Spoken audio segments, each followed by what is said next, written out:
Hello and welcome back to Him Reads as we continue with Misery 3.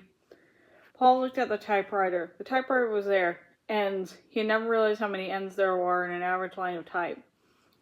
I thought you were supposed to be good, the typewriter said. His mind had invested sneering yet callow voice. The voice of a teenage gunslinger in a Hollywood Western. A kid intent on making a fast reputation here in Deadwood. You're not so good. Hell, you can't even please one crazy, overweight ex-nurse. Maybe you broke your riding bone that crashed too. Only that bone isn't healing. He leaned back as far as the chair would allow and closed his eyes. His rejection of what he had written would be easy to bear if he were to blame it on the pain. But the truth was that the pain had finally begun to subside a little. The stolen pills were safely tucked between the mattress and the box spring. He had taken none of them, knowing he had put it aside. A form of Annie insurance was enough. She would find them if she would look into her head to turn the mattress. He supposed that was the chance he prepared to take. There had been no trouble between them since the blow-up over the typewriter player. His medication came regularly and he took it. He wondered if she knew he was hooked on the stuff. Hey, come now, Paul. That's a bit of a dramatization, isn't it?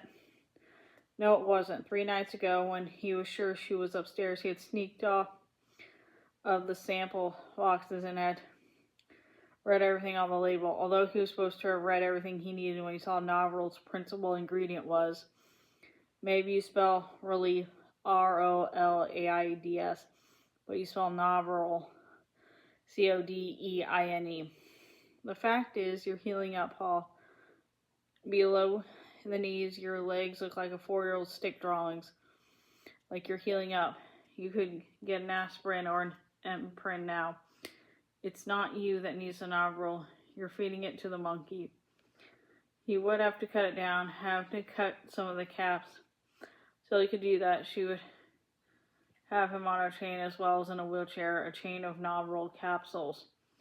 Okay, I'll duck one of the 2 capsules she gives me every time she brings them. I'll put it under my tongue when I swallow the other one. They stick under my mattress with the other pills when she takes the drinking glass out. Only today, I don't feel ready to start. I'll start tomorrow. And now in his mind, he heard the voice of the Red Queen lecturing Alice. Down here, we got our act clean yesterday, and we planned to start clean tomorrow. We never cleaned up our act today.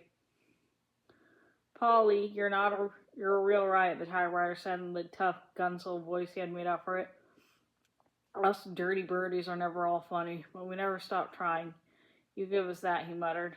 Well, you better start thinking about all the hope you're asking for, Paul. You better start thinking about it seriously. He decided suddenly on the spur of the moment that he would start dodging some of the medication as soon as he got a first chapter Annie liked on paper. A chapter which Annie decided wasn't a cheat. Part of him, the part that listened to even the best, Ferris' editorial suggestions of the ill grace, protested that the woman was crazy, that there was no way to tell that she might or might not accept. And I think he would try to be was only a crapshoot. But another part, a more sensible part, disagreed. He would know that the real stuff when he found it. The real stuff would take the crap he had given Annie to read last night. The crap had taken 3 days and false starts without numbering to write. Looked like a dog turd sitting next to a silver dollar. How do you know when it was all wrong? It wasn't like him to labor so painfully, nor to half fill a ways back. It was random jottings or half pages, which ended with lines like, Misery turned to him, eyes shining, lips murmuring the magic words, oh, you numb shithead, this isn't working at all. He had chatted it off the pain into being a situation where he was not just writing for his supper, but for his life. Those ideas had been nothing but plausible lies. The fact was, things had gone dry. Work had gone badly because he was cheating and he had known it himself. Well, she saw through you, shit for brains, the typewriter said in its nasty, insolent voice. Didn't she? So what are you going to do now? He didn't know, but he supposed he would have to do something and in a hurry. He hadn't cared for the mood this morning. He wasn't smooth. He should count himself lucky that she hadn't re-broken his legs with a baseball bat or given a battery acid manicure or something similar to indicate her displeasure with the way he had begun her book. Such critical responses were always plausible, giving Andy's unique view of the world. If he got out alive, he might not drop Christopher Hale a note. Hale reviewed books from the New York Times. The note would say, "Whenever my editor called me up and told me you were planning to review a lot of books in the Daily Times, my knees used to knock together. You gave me some good ones. Chris, old buddy, but you also torpedoed me more than once, as you all know. Anyway, I just wanted to tell you to go ahead and do your worst. I've discovered a whole new critical mode, my friend. They call it the Colorado barbecue and the 4-bucket school of thought. Makes the stuff you guys do look about as scary as a ride on the Central Park carousel." This is all very amusing, Paul. Writing critics' little bullet dues in one's head is always good for a giggle. But you really ought to find yourself a pot and got it boiling, don't you think? Yes, indeed.